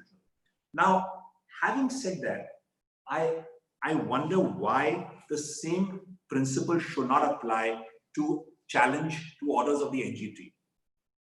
More so because the remedy, the Administrative Tribunals Act is in pursuance of Article 323A. Therefore, its origin is in the Constitution. The NGT Act is a statute, is a plain simple statute, is a central legislation. Now, if the Administrative Tribunals Act, if orders passed by the Central Administrative Tribunal are amenable or can be challenged in writ jurisdiction, I don't see why the remedy of 226 should not be available to orders passed by the NGT. I mean, I'll just read one paragraph from a judgment on a different issue by Justice Nariman in the Sterlite matter recently. He says, it is important to notice that L. Chandra Kumar pertained to a tribunal that was set up under Article 323 of the Constitution of India. Under Article 323A2D, the administrative tribunal so set up would be able to exercise jurisdiction of all courts except jurisdiction of the Supreme Court under 136. This would mean that the administrative tribunal so set up could exercise jurisdiction of all high courts when it came to matters specified in Article 323A. Now the NGT can't do that. They can't even, there are restrictions put by the Supreme Court on what all they can do. And yet this remedy is not available. I feel a lot of, because so often when we move from the NGT and come straight to the Supreme Court, although it is a statutory appeal, but it is, I personally feel, if it goes before a division bench and you have a remedy under 226, a lot of the problem will be solved and a lot of the work of the Supreme Court on this aspect would be reduced. Now, since we have only so much time, I'll just quickly on this corporate social responsibility. We all know it's an obligation now. Touching upon the part of economics, often it is thought that if I'm environmentally responsible, if I'm an environmentally responsible corporate, I will have to pay a heavy price. That is not so. Committee after committee has found, and I'm just going to summarize. The High Court Committee set up in 2010 found that those who are environmentally responsible and have an environmentally responsible image, their benefits are far higher than what they have to pay out. Stones, another committee of 2014, a report, the author is Stones, found that the paper pointed out that CER is not an optional extra, but a valuable resource. CER made good business sense and enhanced a competitive advantage. Gould in 2016 says investment in CER reduced firms' equity financing costs worldwide. Chen, Yu, and Hud in 2017 said companies that invested in a green social capital like green certification would create green benefit output, including business operation benefit, environmental management benefit, and community benefits. Often it is thought if I put money into corporate environmental responsibility, or if I put money into environment, it's a dead loss. Actually, studies have shown that people hugely benefit when you invest in environment. Your image changes. Direct monetary benefits are gained. Carbon imprint reduces. So many other benefits to be gained. But as I said right at the beginning, the key facet remains the same. We have people in the middle. And unfortunately, like everything else which is plaguing this planet, it is human beings who are the center of the trouble. They have the planet at the one side and they have profits at the other. Unfortunately, they always choose profits. Never look at the planet unless it becomes absolutely compelling. Unless it's right, it's a situation which cannot be dealt with and things have reached their eyes, the water has reached their eyes, then only will they look at the environment. I would, since the Honorable Vice Chancellor was so kind to quote so much from Hindi, I'll take the liberty to say one thing from the Gita. Bhagwan said to Arjuna, Yukta ahara viharasya yukta cheshtasya karmas, emphasizing to keep everything in balance. Yukta ahara, what all we consume, not just the food, what all we consume. Viharasya, yukta ahara viharasya, the time of recreation, time of relaxation, in balance. Yukta cheshtasya karmasu, karma mein jo cheshta dale, usko bhi yukta rakhe. If we keep in balance, then yes, you have sustainable development. You have development, but which will not impinge upon the environment, which can sustain the environment, which is something we all owe, not just to ourselves, but to our children, our grandchildren, whom we all say we love so much. So this change in mindset is required, like we see in the COVID times, where people are not, you don't shake hands, you wear a mask, you make a lifestyle change. Till we don't realize this, till we don't use that plastic bottle, till we don't use the kind of plastic that we use, till we are not frugal with the paper. Supreme Court now has printing on both sides. So till we are not, we have e-filing. You don't need to use paper. Till we don't have, I know Justice Surya Kant sees these files only on the computer.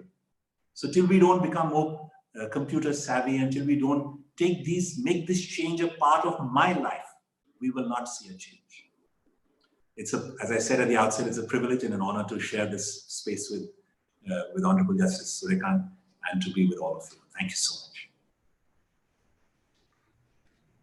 Thank you, sir. Thank you very much. I think it was am I audible? Sorry. Yes, of course. Is there some echo? I'm going mute. Yeah.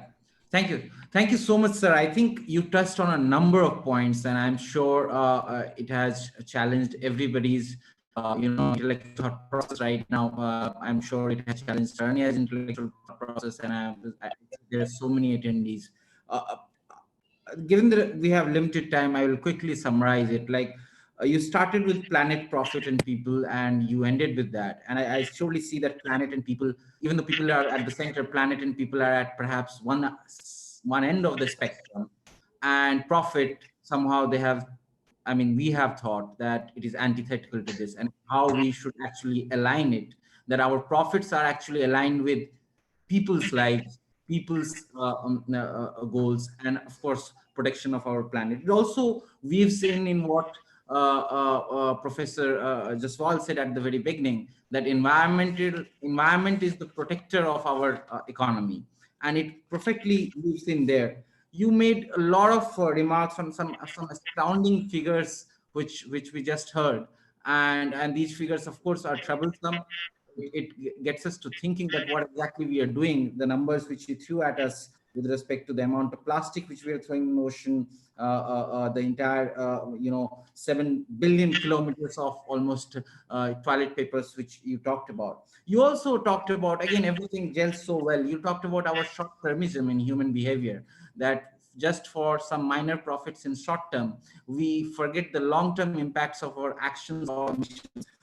Again, ties in with what you subsequently spoke about, that how both executive and the private sector industry have been party together in cutting corners when it comes to environmental due processes, despite several rulings from Supreme Court and otherwise international principles. We have all sorts of dilutions in our environmental protection law. Surprising things like ex post facto, approvals, which completely is antithetical to the principle of non-negligence. So I think you raised so many points, and finally you touched on corporate social responsibility and ended with Bhagavad Gita. And Bhagavad Gita also has provisions on how Muni, who is a Muni, and Muni is the one who protects the forest. All of this story has made us curious to raise many questions, but I think I have limited time. And may I request Sarania? I'm sure Sarania would have many questions. I have many, but we will see that how we balance the time, like balancing the environment and our people's lives. We'll see how we balance our intellectual curiosity and the time here. May I ask Sarania, why don't you go first with your questions, please? Thank you so much for the lovely summary, Partha. Thank you, Nidhesh sir, for a lovely speech. I would direct my first question to Justice Surya Kant. Sir, one very interesting thing that we have been noticing throughout today's theme is constancy. There, executive comes, executive goes. It keeps changing. Whereas if you see the judiciary, there is a continuum. For the last 70 years, you never feel it's a different Supreme Court ever. It's one single continuum. Now, when the executive keeps changing, every time they come, like, for example, the new EIA they have brought, there are new regulatory bodies. Every time a new government comes, they want to, start a new law, or they want to enact a new law. They will start a new regulatory body, but there'll be no frameworks. There'll be no adjudicatory mechanisms. There are no tribunals in place. That is, as your lordship said, there are no judicial members present in many of these forums. There is inordinate delay, and there is usually the first 7 to 10 years of any new regulatory body, there is imminent confusion. in the middle of all of this, there are only two people or two classes that suffer. First and foremost is the environment. The second is the common man, which is everyone, like all of us. So what role do you think the judiciary has been playing? What role can it continue to play in in navigating this kind of lacuna in the executive regulatory mechanisms? Well, this is a very pertinent question you have asked, and of course, the judiciary's role with reference to the environmental challenges or environmental issues is concerned. There is no doubt that environmental matters are of great importance. As you rightly point out, that they affect the society at large. More importantly, the effects of such environmental degradation are primarily felt by the poor and the marginalized, and therefore there is a necessity for expeditious consideration of environmental related matters by judiciary.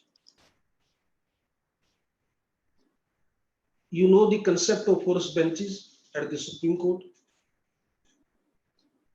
It continues from last couple of years, and it is successfully expediting the matters and early disposal of the environmental related issues. This priority to environmental matters surely must be continued,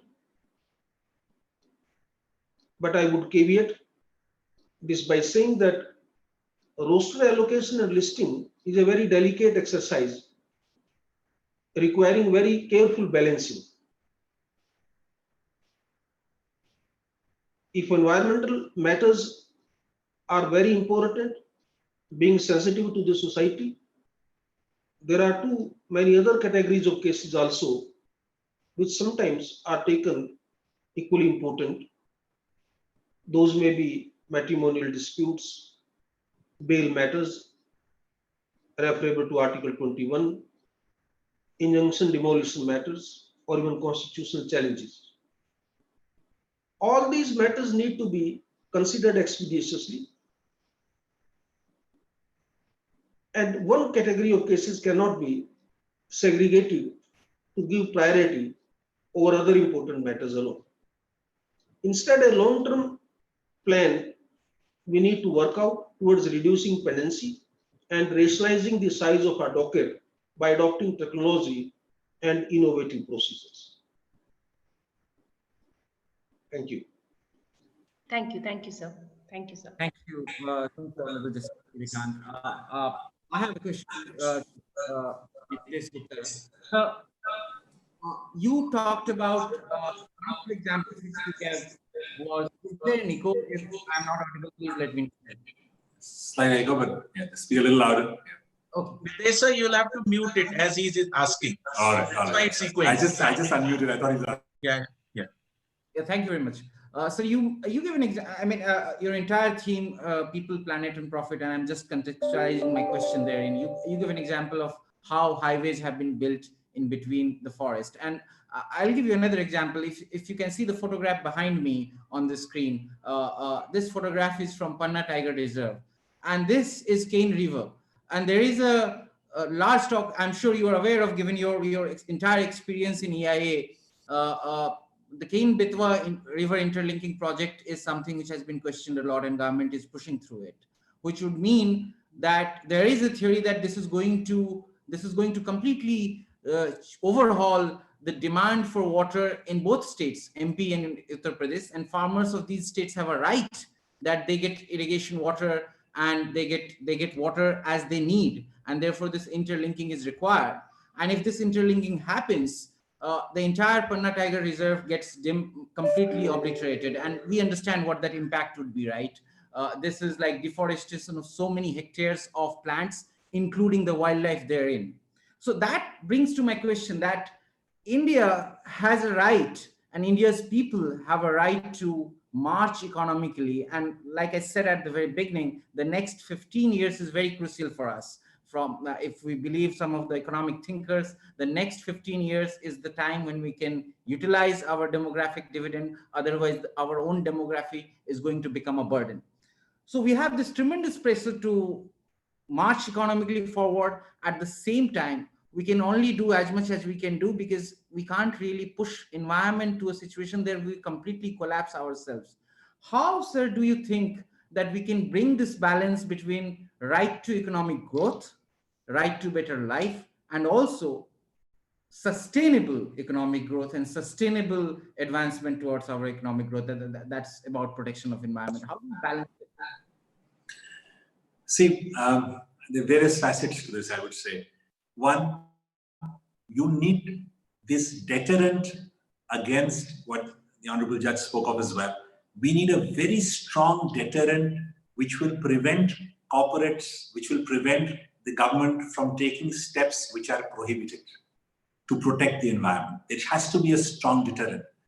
Right now, everything that is being sought to be done by the Supreme Court is sought to be thwarted in a very orchestrated way by these notifications, 2016, 2018, 2020. There has to be a strong deterrent. There has to be a strong deterrent. When we go to Singapore, we are told if you throw out a plastic bottle, you have a fine of so many, you dish out $500. Now, in India, unfortunately, so many treat the entire area as a waste paper basket. You driving in a car, somebody rolls out the window and out goes your Pepsi can. Till we don't have strong deterrents, it does not change either at an individual level or at the level of society at large. So we should know that these are projects. To take your example, if there's a project which has a huge environmental impact, then you maintain that environment. Their environment has priority. But while maintaining the environment, if you can have development, then yes, you go ahead and you develop fully.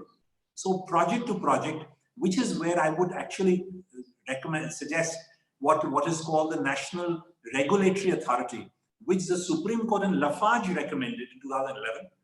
The matter came back to court in 2014. I have that judgment here, but I won't bother. T.N. Godavaram. And the solicitor stand and say, no, you didn't say we have to do it. You just gave a suggestion. And we still don't have a national regulator. So we to have an authority who will examine every aspect, the authority should have experts, to have a body which is competent to do it at the level of the country, and at an individual level also, as I said earlier, to inculcate this, that this is my environment. I mean, if I could, in Ramcharitmanas, Tulsidaji Maharaj says, Nirakhi Sail Sari Vipina Vibhaga. Naraji sees sail, the mountain, the river, the forests, and he says, Bhayahu Ramapati Pad Anuraga. And on seeing so much beauty, he felt love for the feet of the Lord.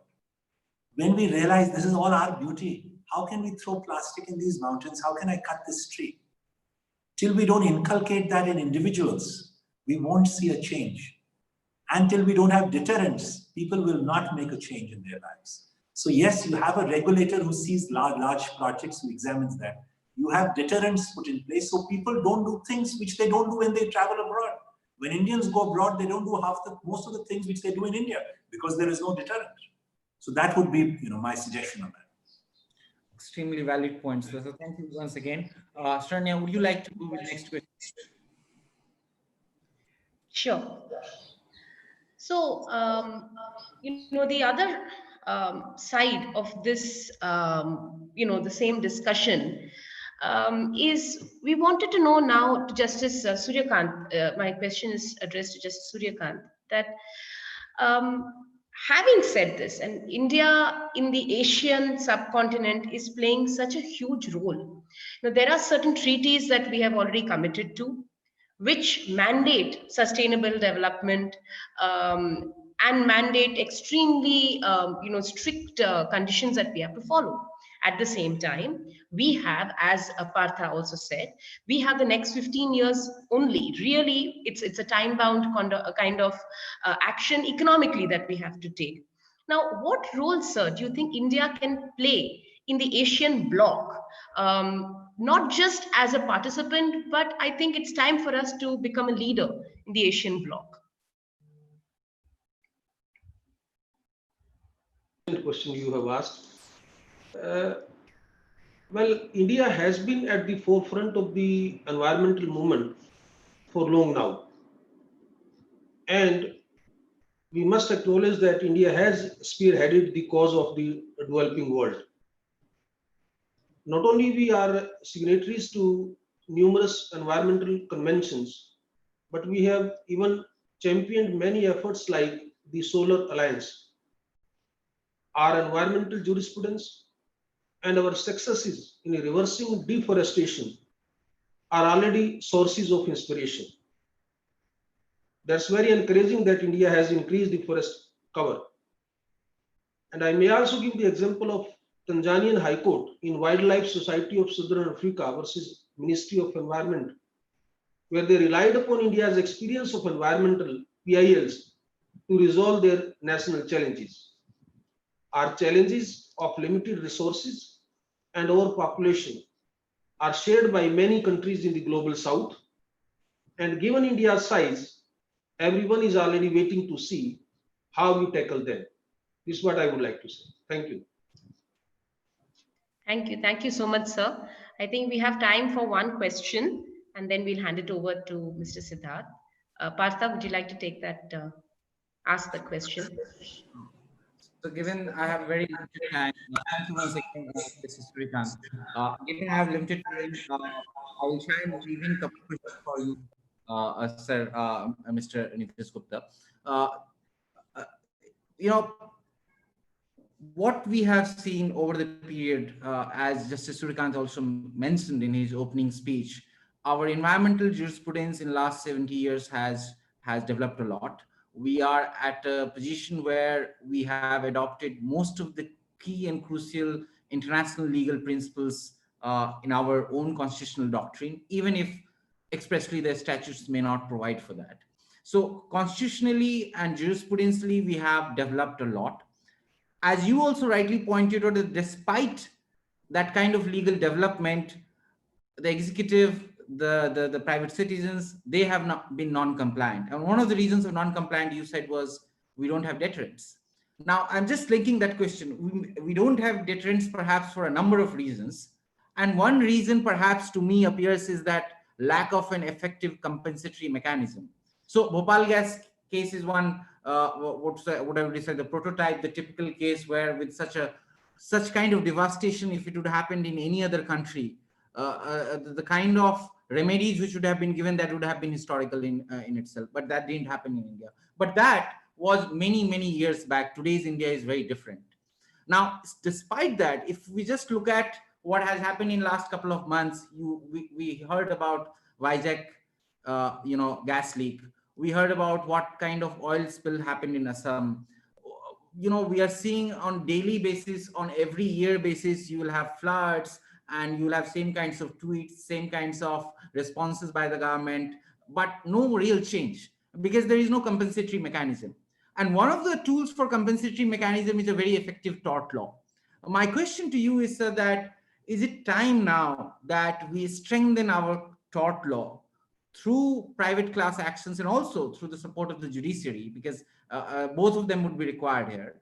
And given the tort law essentially requires a very, very strong lower court system, I'm just adding to the question, do you think that our current legal architecture, the way we have the judicial architecture, the current lower courts, are they equipped well enough to really tackle claims of that sort and apply tort principles in a more effective manner? And what should we be doing if they are not? Thank you.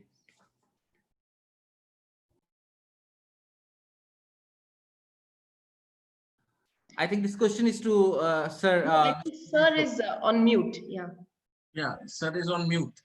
I think it's relevant. It would be great to get views of both the speakers. First, we would request Justice Hon'ble Yes, Mr. we would request Justice Surya Kant. Well, I was just pointing out the last part of your question with regard to the capacity and capability of the district judiciary. And I must point out that over the years, when the Supreme Court has started supervising on judicial side and monitoring the recruitment, appointments and training programs of the district judiciary, there is a sea change in the overall culture of the district judiciary. Now we have at most of the places the requisite infrastructure, the manpower, skill and ability, that all kind of these issues, whether under the tort and the any other allied laws, the matters can be expeditiously taken up, and that earlier, I would say the criticism, and maybe that earlier it was genuine also, that the matters are taking too much long time, that may not be really true as of now. So therefore the matters can be taken up. As regard to the first part of your question, I would say that people must start making environmentalism a kind of a political, a public issue.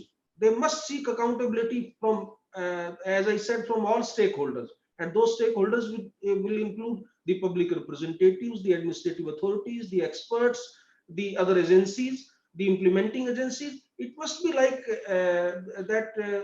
I'm again repeating that word, that Chipko how the people, they came forward, and they started, they motivated themselves in such a manner that it ultimately came out to be a big public mass based movement for saving the forests.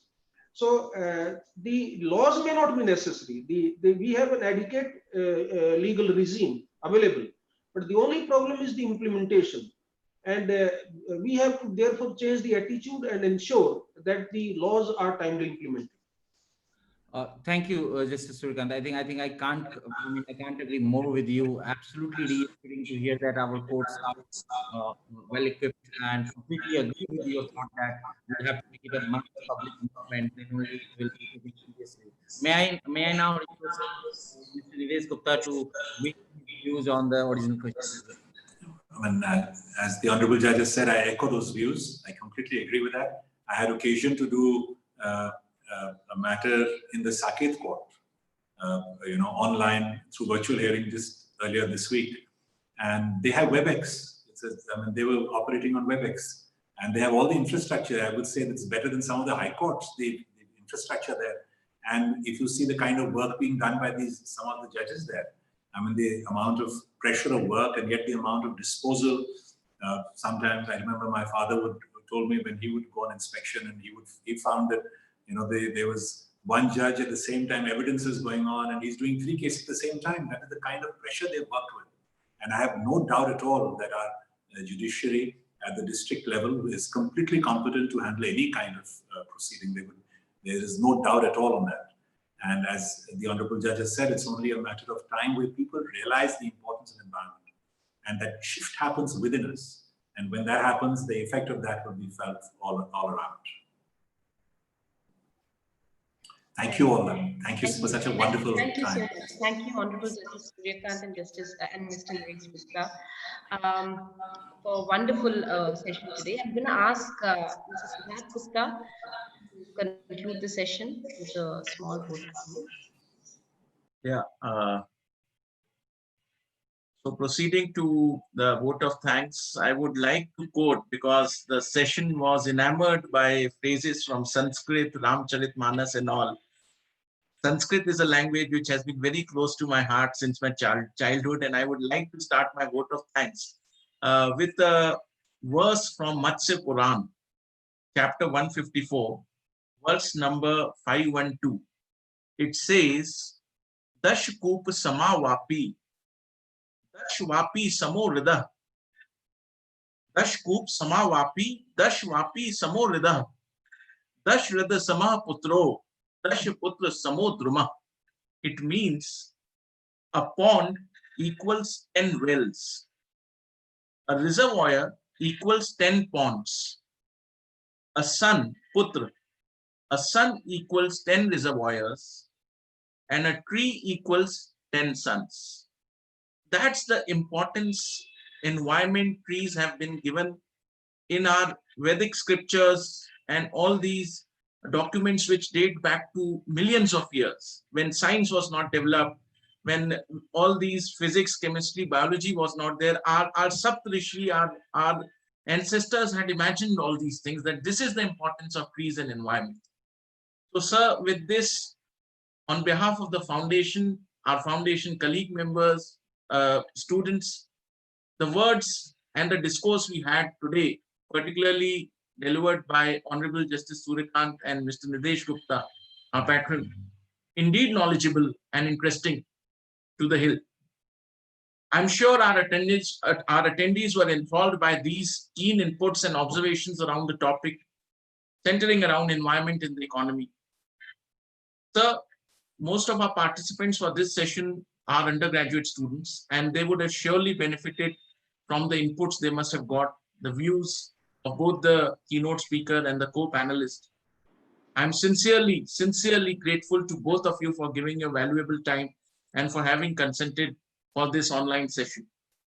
On behalf of team at Can Foundation and the participants, I'm also grateful to Professor Dr. Nishtha Jaswal, Vice Chancellor Hidayatullah this HPNLU, for her patronage and the consent for the session and continuous assistance through the preparation for it.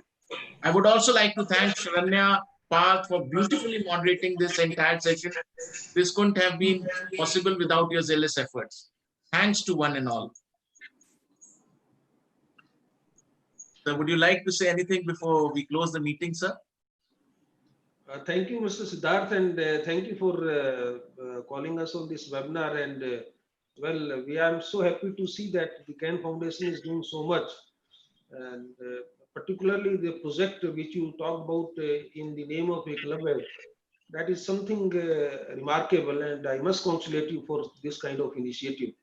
My best wishes to all of you. Before closing, I would just like to tell on our Foundation Day, which is coming soon, the last week of August, we are planning to launch Project Eklavya, this edition of 2020, where we aim, if God is kind to us in our foundation, we aim to disburse a scholarship of around 21 to 25 lakhs to 20 students. Because this year, because of this global pandemic, the students are facing a lot of distress. I must tell you, and you must be coming across. Sir.